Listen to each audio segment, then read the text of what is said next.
this is Robert here again. Yeah, Ironman Bert. Okay, this episode I'm going to talk about nutrition. Something that came up during my discussion with some of my training buddies that which some of them are actually quite new to this Ironman race. So they didn't actually, when they were training, they didn't actually felt that the nutrition was an important part of the race, because they have never experienced the so-called bonking sensation, which those of us who has already tried triathlon, I mean not for the short sprint ones, or not even the I mean usually you only feel it when it's more than a certain number of hours, especially food get digested in a matter of 2 hours. So for sprint distance, sometimes you can, if you're fast enough, you can actually finish it within 2 hours. So for them, even if they have tried sprint distance or even the longer distance, they may not have felt that feeling of the lack of energy, the loss of energy due to the depletion of the food. So when we talk about it just now over lunch, some of them were actually very shocked that we need to plan nutrition for this half Ironman. It gets worse when it's full Ironman. So let's talk about the half Ironman first.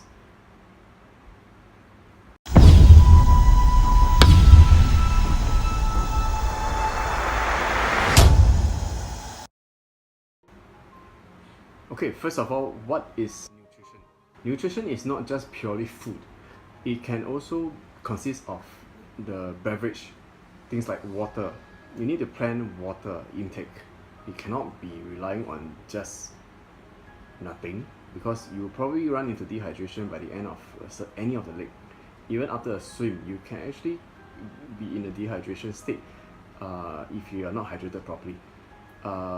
Also, we talk about electrolytes, because even if you put in a lot of water, your pH in your body will cause it to be so diluted that your sodium inside your body, in your system, is actually insufficient, that may cause cramps.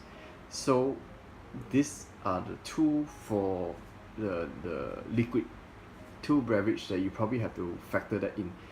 And sometimes you need the help of salt tablet. Okay, these are some of the things that we will be covering. So but I will just share with you my own nutrition that I've planned for myself. Okay, let's look at it this way. There are different phases of the race that you have to work on. It's not just on the race day itself. You have to even start planning your nutrition 1 week. Some people it takes 2 weeks, but for me 1 week will be sufficient. 1 week before your race day, you should start already. In fact, right now I'm actually 7 days away from the race day, so I've already started my carb loading. Salt loading we can start early too, depends on your salt rate. So salt rate is another thing that we can cover the next time.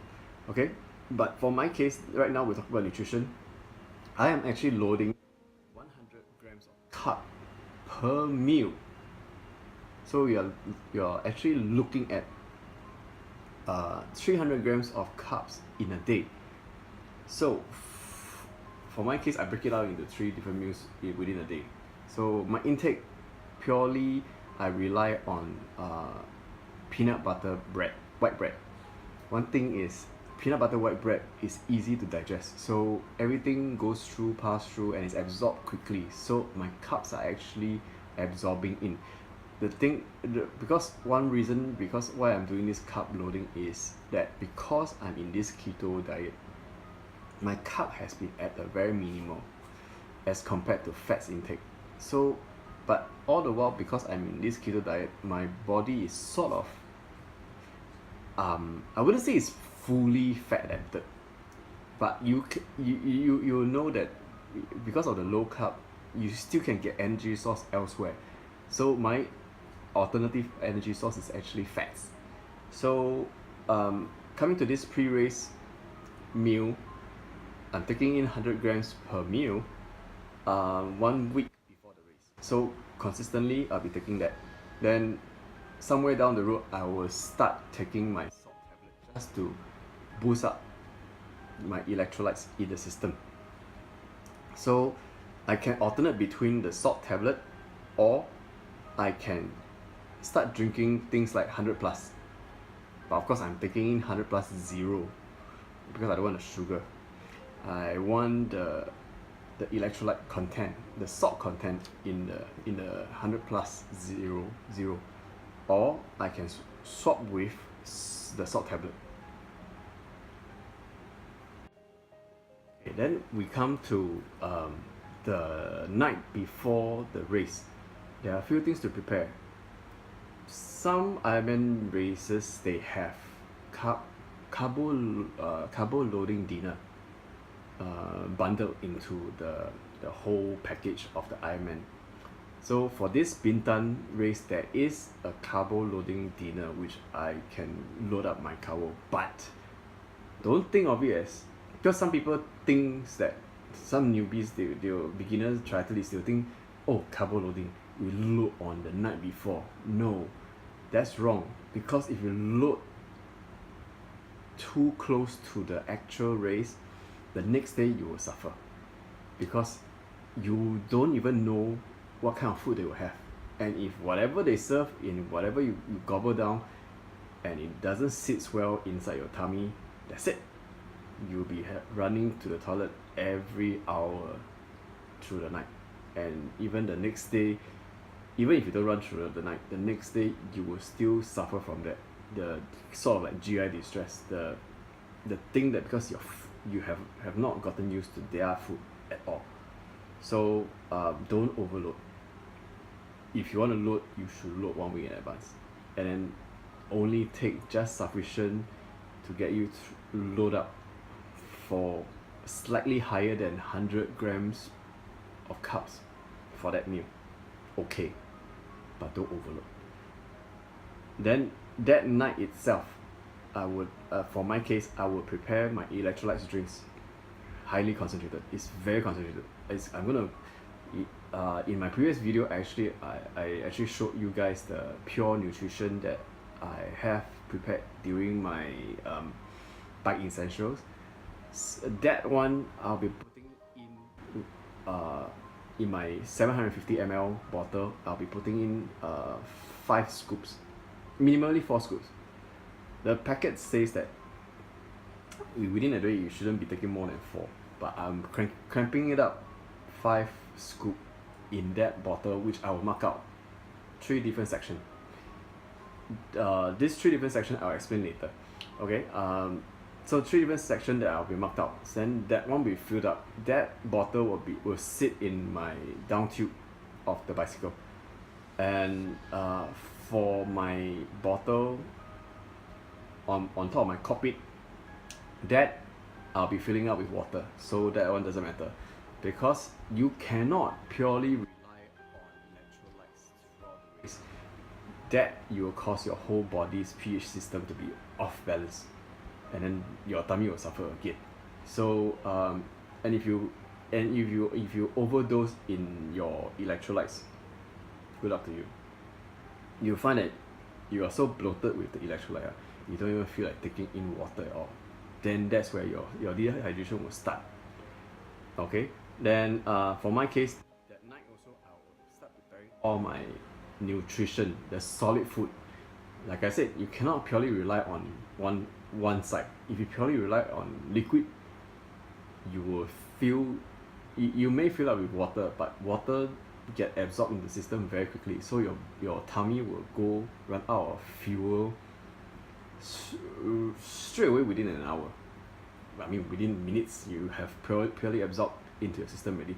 So for my case, I plan for my solid food nutrition. I have a few things. One is the Quest bar that I brought over. You actually noticed during my essentials video previously in the previous episode. I also will be preparing white bread. I will spread peanut butter over them. So for my case, I'll be preparing four slices of bread. Each one is about close to 200 calories. Because on average, any athletes who worked out or during the race, you will burn through close to 200 calories per hour. So with that should actually help to prevent my body from bonking due to insufficient calories. So I'll be taking that I'll explain how I'm gonna take that and why I have four slices at least. Quest bar, I'll be having it in the bike bento bag. Reason being, because if you are taking the same food over and over again, you probably will get sick of it. Then if you ever have that, you will run out of motivation to chow down the next one. So Quest bar, because it's in a packet, it's like my backup fuel in case I don't feel like eating the bread. So the Quest bar is a backup. So, or just in case my bike leg stretches, which is not likely. I'll explain why later. Then I'll put about I think probably I'll put one inside the bike, two in my run belt. Also as a fuel during run. Running, you need to fuel up unless you are sure that you are going to take their food during the run leg, which I will explain what are the food they will serve in this Bintan. Like a lot of triathletes, they will tell you, don't try anything you have never tried before. Even nutrition also. If you have never practiced nutrition at all, don't try something new. Because it's too late already. By now, like for my case, it's less than 7 days because today is almost finished already. Today is Sunday and now it's about 7 p.m. You virtually only have 6 days. So there's nothing you can do already.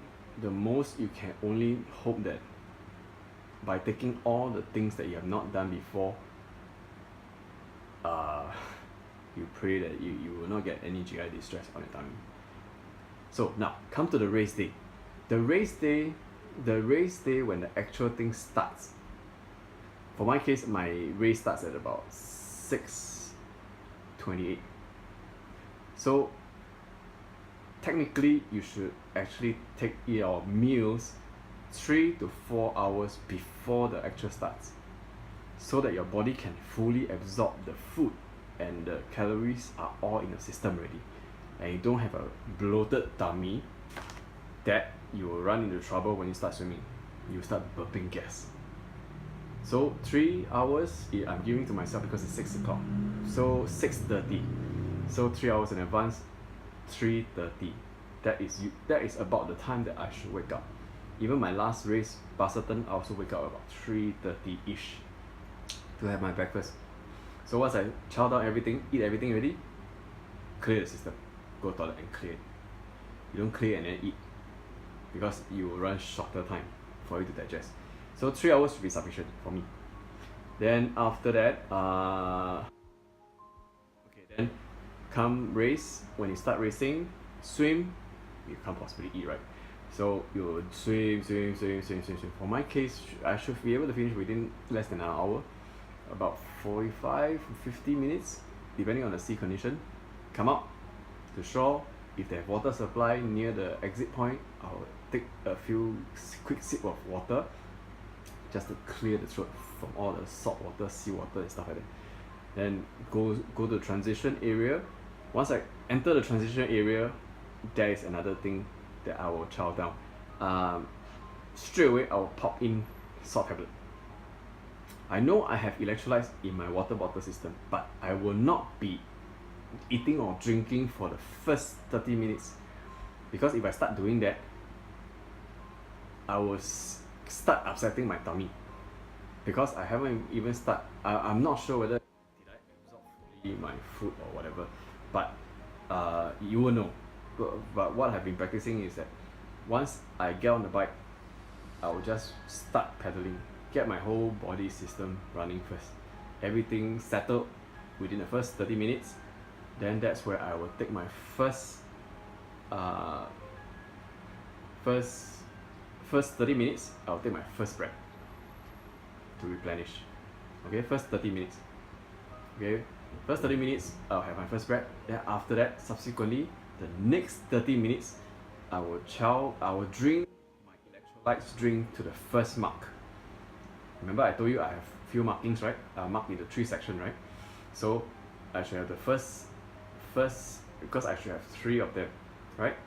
So I should have hold on. Okay, this is not the actual bottle. This it will be an illustration. Okay, so I will mark the bottle into 3 sections. From here, it will be filled all the way from here to here, right? So I will mark the first marking here. So I must finish my electrolyte all the way down here within that one drink. Okay, on the bike. So after that, keep this away. Don't touch electrolyte anymore. Then all the while on the bike, just take a quick sip from my cockpit. My cockpit, there's this straw coming out, so I can just take a quick sip along the way. So on the bike itself, there are actually 4 different aid stations. So the 4 aid station, they are clearly marked at the 20 kilometer mark, 40 kilometer mark, 75 kilometer mark. 57 kilometer mark first, then the 75 kilometer mark. So 4 aid station. The aid station will actually have a few things that they provide. They provide water, they provide electrolytes, they provide energy gels, they provide bananas. So these are the 4 things. I know sometimes I train with bananas, but I'm not so sure whether bananas work for me or not, because I haven't been consistently training with bananas. But a lot of Ironman races, they provide bananas. Okay, so for my case, first half hour, bread. The next half hour, which is 1 hour, I'll take the electrolytes. Then followed by another half hour, which is 1.5 hours from the start, I'll take the bread. Then another half hour, electrolytes. Then another half hour, bread. Right? Then the final hour, as in the next half an hour, which is the 3rd hour from the start, I'll be taking the last. Okay, this is the first. This around here will be the second. Okay, the 2nd hour after the bike starts. Then the 3rd hour, I must finish all this. So by the 3rd hour, this should be completely gone. Then I will put it aside and don't need to look at it anymore. Then, because I have tried recce ride for this Bintan half Ironman, so I know roughly I should take about 3.5 hours to 4 hours of bike ride, because it's a very hilly course. So after the 3.5 hours, I should be taking the 4th breath, right? So if you count with me, half hour, 1.5, 2.5, 3.5. That should give me nutrition for the whole bike leg, and then it should spill over to the run leg. Okay, so even if after the 3.5 hours, I haven't finished my bike leg, I still can last for an hour because of that 3.5 hour break. No electrolytes, my own electrolytes is fine, because in the bike leg there are 4 aid stations, right? I'll be picking up water and electrolytes from their aid station. They will be giving out those Ironman bottles that we can top up, or once you drink up and toss it away. Okay, so I'll be having water, electrolytes, alternate from all these 4 stations, water, electrolytes. Maybe I will just purely rely on 3 water and 1 electrolytes. The last station, probably I'll take the electrolytes. That is just in case if I extend all the way beyond 3.5 hours. Okay, so then the quest bar also for emergency, in case emergency lah. Then also I need to, it's just for alternating, it's just a backup. Okay, next one, the nutrition for the run leg will be interesting, because one thing is that you can't really eat much on the run unless you stop at the 8th station, which they have provided 8 different aid stations, and they're almost close to about 1 to 2 kilometers apart from each other. Then the things that they offer during the aid station is quite fantastic. You definitely have water, you will definitely have electrolytes. The thing that it's very you definitely have bananas, and you definitely have energy gels. The interesting one is that they will also provide the gas Coke. The Coke has no gas. I've tried it before. It just tastes like Coke flavored normal plain water. It gives you the sugar rush. Okay, it provides you the sugar but no gas, because the gas in a Coke, if you were to drink it, it will cause your tummy upset, guarantee. Because any gas that is produced inside is definitely going to cause all the GI distress. Then they also provide watermelon in very small slices, just nice for you to have a quick one single bite and just toss it away. Okay, in this Bintan race is going to be a hot race. So in this run leg 8 station, the final station that you will pass by is actually ice and sponge. That's not for you to eat, but some people actually eat it because they want to keep the internal body cool. But if it's going to be a hot race, you're virtually running a fever. Okay, and the only way you can cool yourself down is drink whatever cold water they provide you, or the cold electrolytes drinks that they provide you. Another way is externally, you just pick up a few sponges, put it inside here, put inside a trucker cap, and then wherever that you can, just stuff it inside your tummy or whatever, just to make yourself cool down. Because if you are overheated, it's just like a car. If your engine is overheated, you will break down very quickly. Okay, so for me, my nutrition on the run, I have tried in my Barcelona race to actually rely on their bananas and watermelon. These are my 2 major source of sugar as well as liquids, on top of water and Coke and electrolyte. These are the 3 things that I use. These are the 5 things that I use during my Barcelona. But I'm going to have one more bottle on hand to keep myself cool. That is for emergency. Because if you start running and the temperature start increasing, and you run past the aid station, there's no way you can cool yourself down.